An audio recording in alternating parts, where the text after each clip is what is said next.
कहते हैं कि जो एजुकेशन होता है वो सबसे बड़ा हथियार होता है, इससे तुम अपनी बहुत सारी प्रॉब्लम्स को दूर कर सकते हो। लेकिन बेटा बात सिंपल सी कि तुमको वो हथियार अच्छे से चलाने आना चाहिए।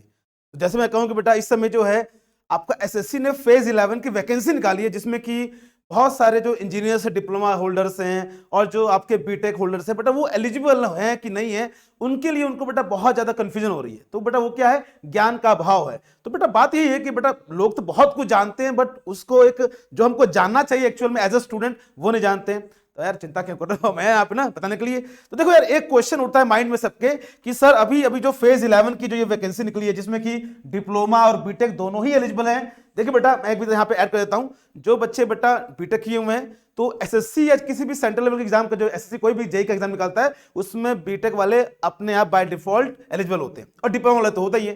बेटा यहाँ पे सबसे बड़ा क्वेश्चन एक आ रहा है बच्चों के माइंड में, सर कि भैया हमको बताइए सर, जो हमने अप्रेंटिस किया है क्या उसको एज ए एक्सपीरियंस काउंट करते हैं हम लोग? बिकॉज बहुत सारी वैकेंसी पोस्ट निकली हुई है एसएससी में फेज 11 में, जिसमें कि एक्सपीरियंस मांग रहा है। बेटा यही मैं बताना चाहता हूं कि ये जो बेटा एक्सपीरियंस, अप्रेंटिस को एक्सपीरियंस माना जाता है कि नहीं माना जाता? तो बेटा ये बिल्कुल बेटा एक्सपीरियंस इसको कंसिडर किया जाता है। इसलिए जो बच्चे अप्रेंटिस कर रखे हैं, चाहे वो डिप्लोमा वाले होल्डर हैं चाहे बीटेक होल्डर, बेटा जिन्होंने कहीं से भी अप्रेंटिस किया हुआ है 1 साल का, तो बेटा आप लोग 1 साल जिसमें एक्सपीरियंस मांगा है उसको बिंदास भरिए। ठीक है, तो ये ध्यान रखिए बेटा कि आप लोग को बस अपना ज्ञान, अपनी पावर पता होना चाहिए। तो बेटा मैं हवा में नहीं कह रहा हूं, आपको क्या करना बेटा, सिंपली चुपचाप से जाना है सेंट्रल लेवल का जो बेटा आपका ह्यूमन रिसोर्स डेवलपमेंट की वेबसाइट पे, उसमें नेशनल अप्रेंटिस ट्रेनिंग स्कीम के बेटा आओगे, पेज नंबर 15-16 पाइएगा। उसमें उसने क्लियरली लिखा हुआ है कि बेटा जो 1 ईयर का ट्रेनिंग पीरियड होता है यहां पर अप्रेंटिस का, उसको हम लोग वर्क एक्सपीरियंस कंसीडर करते हैं। इसलिए चाहे आप बीटेक की बाद आपने अप्रेंटिस किया हुआ, चाहे डिप्लोमा के बाद अप्रेंटिस किया है, तो जितने भी सेंट्रल लेवल एग्जाम होते हैं जो कि 1 साल का एक्सपीरियंस मांगते हैं, वहां आप लोग अप्लाई कर सकते हो। अब स्टेट का वो अलग अलग होता है, लेकिन मैं सेंट्रल लेवल की बात करता हूं बेटा। तो आप लोग ध्यान रखिए, फेज 11 जो एसएससी का एग्जाम आपका पोस्ट निकला हुआ है, उसमें जितने भी आपके एग्जाम्स टेक्निकल के पोस्ट हैं, उसमें अगर 1 साल का एक्सपीरियंस मांग रहा है, तो बेटा अगर आपने अप्रेंटिस किया है, चाहे आप बीटेक होल्डर हो चाहे डिप्लोमा होल्डर हो, आप इसको भर सकते हो।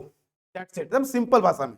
तो बेटा ऐसी बातें आप लोगों को बहुत कुछ बताते रहेंगे, कोई प्रॉब्लम से बेटा वो कमेंट में पूछ सकते हो, because the thing is that genuine रहेंगे बेटा तो चीजें जेन्युइन आएंगी समझ में। तो बस हम लोग की कोशिश यही होती है कि बच्चों को वो बताया जाए जो कि इंपॉर्टेंट है, उसको छोड़ के हम बकायती कर दें पूरा दिन भर, तो कोई फायदा नहीं है। So always remember, 1 year apprentice is considered as 1 year experience. So whosoever have done the apprentice, whether you are BTech holder or diploma holder, you are eligible for the post which are there in SSC phase 11. That's it. Thank you so much. Love you all. कोई भी बेटा doubt हो आप लोग मुझे comment box में पूछ लीजिएगा, हम आपको रिप्लाई कर देंगे। God bless you. Thank you so much.